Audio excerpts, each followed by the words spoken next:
Welcome back to the Zero Weakness Podcast, where we talk about how to be a better lifter, how to be a better coach, and everything in between. Make sure you subscribe and enjoy. All right, back for another episode of the Zero Weakness Podcast. I'm your host, as always, Thomas Lilly. Today I want to talk to you about understanding programming, or understanding at least some of the principles that go behind driving success with programming.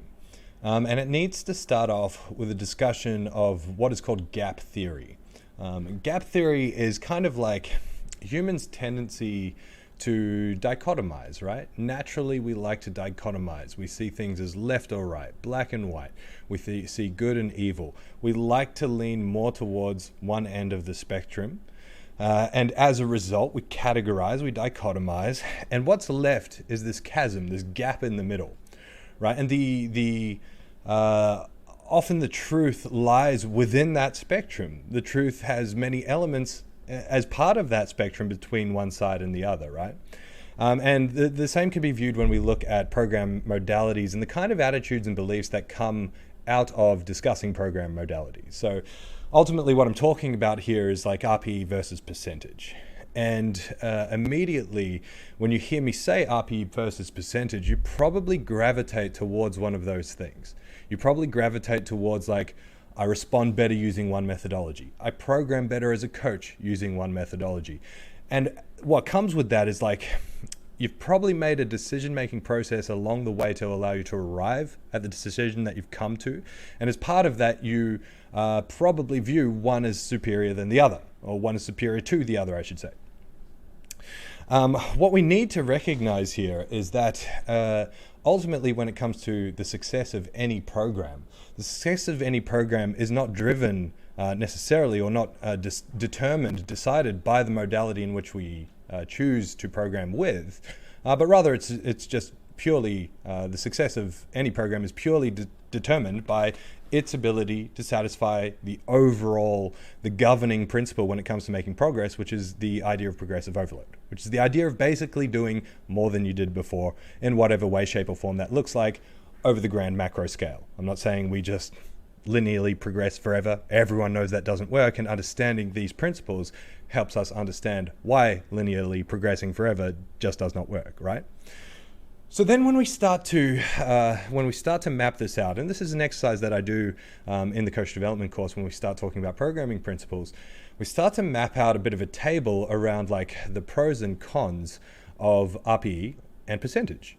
And when you do that, what you start to see is a lot of pros and cons to both methodologies. And often those pros and cons are kind of inverse to each other. That is, like a pro of RPEs is a con when you look at it from a percentage perspective, and vice versa, right? The harsh reality when we look at either method, because we can go deep into like the various pros and cons of either method, there's an argument to be made in the same case for the other methodology, right? And when you go down to the brass tacks in terms of applying these methods, whether you use RPE or percentage, what you have to arrive at, you have no choice but to arrive at this conclusion, because this is not up to you, is that regardless of what methodology you use, regardless of how you train, every single lift that you do has an RPE. Every single lift that you do is a percentage of something. And so these two modalities exist no matter which one you lean more towards, no matter which one you see as superior. The more you can understand about that, the better your programming outcomes are going to be, because then you can start to lean on the positives of both. You can combine both methods to forge a better system towards reaching whatever your goal or your client's goals are. When I say that regardless of which methodology you use, the other exists, this is what I mean, right? Like, let's talk about RPE for a second. If you never, ever program or have programmed or have run a program using RPE, it doesn't matter. If you train every single set you do, you walk away with an RPE. You might not formally rate it as an RPE scale of like a 6 or a 7 or 8, whatever it is, but you walk away with a sense in your head of what that weight felt like to you. You're doing a lat pull down, you do a set of 10, you're like, that was too easy, I'm going to make it heavier. that is rating your training based on how it feels and then making an objective decision for the next set based on how the previous set feels. That is using RPE whether you like it or not. And so the sooner you recognize that, the sooner you can be like, okay, well, rating, self-rating, going by feel, this is a very subjective measure. Yes, absolutely it is. The beauty of something like the RPE scale is that it provides objectivity to subjectivity. It provides this element of objectivity so we can have the same language. You saying something felt like 7 out of 10 and me saying something felt like 7 out of 10 is a different language. If we can take a 7 out of 10 and put it on a piece of paper and ascribe what some of the attributes of that feeling are, then we can have the same conversation. This is fantastic for coaches. This is fantastic for clients. This is fantastic for the observer, analyzing and understanding training and training modalities. RPE exists whether you like it or not, right? The same can be said of percentage. Most RPE-based training uses percentage to some degree. For example, you do a top double at an RPE 8.5. You use that to project your daily max, and then you run a series of drop sets or working sets based on a percentage of the calculated daily max. So you're using a percentage regardless, right?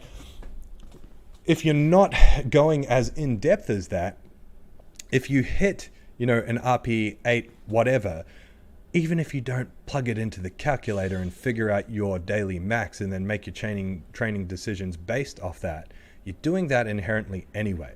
And the more that you fumble around with it without this sort of secondary objective measure, now we're talking about the opposite, right? We're using a subjective measure to then, draw back a percentage from and make decisions from there, right?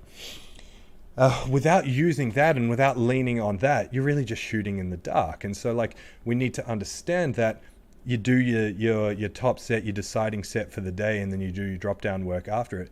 That top set correlates to a number, and that number can correlate to percentage, and you can ebb and flow that percentage, or you can ebb and flow that number based on your daily max, based on how you feel, which is the beauty of using RPE. Adding percentage to it is only going to strengthen that methodology. So what I'm saying here is that regardless of whether you use RPE or percentage, the two things exist. Understanding how you can synchronize them, understanding how you can use them in a complementary fashion is going to drive the best programming outcome.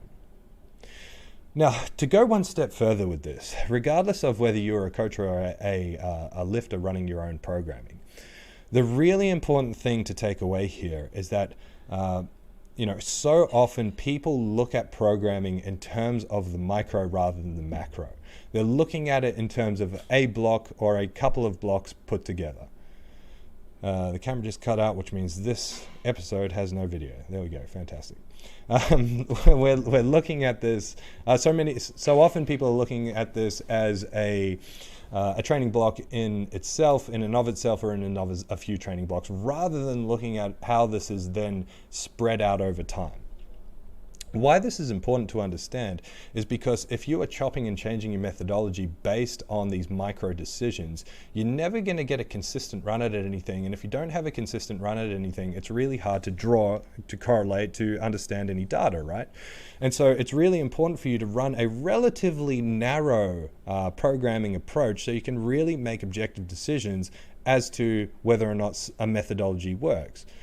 In my position at Xero, I've had the benefit of doing this with well over 1,000, I would probably say into the thousands of lifters over the last 8 to 10 years. Because of that, I've been able to refine programming methodology and understand how my programming methodology affects groups of people.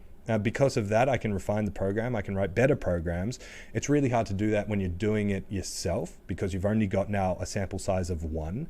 So you're going to have to be really quite attentive to the data that you collect. And the only way you're going to get relevant data is by having consistency. Like, how can you make a true programming decision based on even 6 months of training? 6 months of training, there's not a great deal of change that's going to happen in 6 months. If we're talking about hypertrophy muscle growth, if we're talking about strength adaptations, you can definitely make an impact in 6 months, but it's not going to be gigantic. And so if you're chopping and changing every 3 months, you're like, this style isn't working, I'm not making any progress. How can you truly objectively measure that in such a short period of time when strength and hypertrophy adaptations take so much longer to achieve? So, food for thought. Understand that there are several ways in which you can achieve this overarching principle of progressive overload. Understand that leaning into the various ways in which you can achieve that, learning to understand and appreciate there are multiple ways to do that, figuring out a way to synchronize them so you can have an approach that accepts the differences that come with programming approaches is going to be really helpful both as a coach and as a lifter. Really hope you enjoyed this content. Let me know what you want to hear from us next, and we'll keep pumping them out. Thank you so much for listening to the Zero Podcast. If you want more information, head to our Instagram, _weakness. Hit the link in the bio for all of our services and any information on upcoming workshops and events. Don't forget to leave us a 5-star review so we can have a broader reach and answer more people's questions. Thank you once more.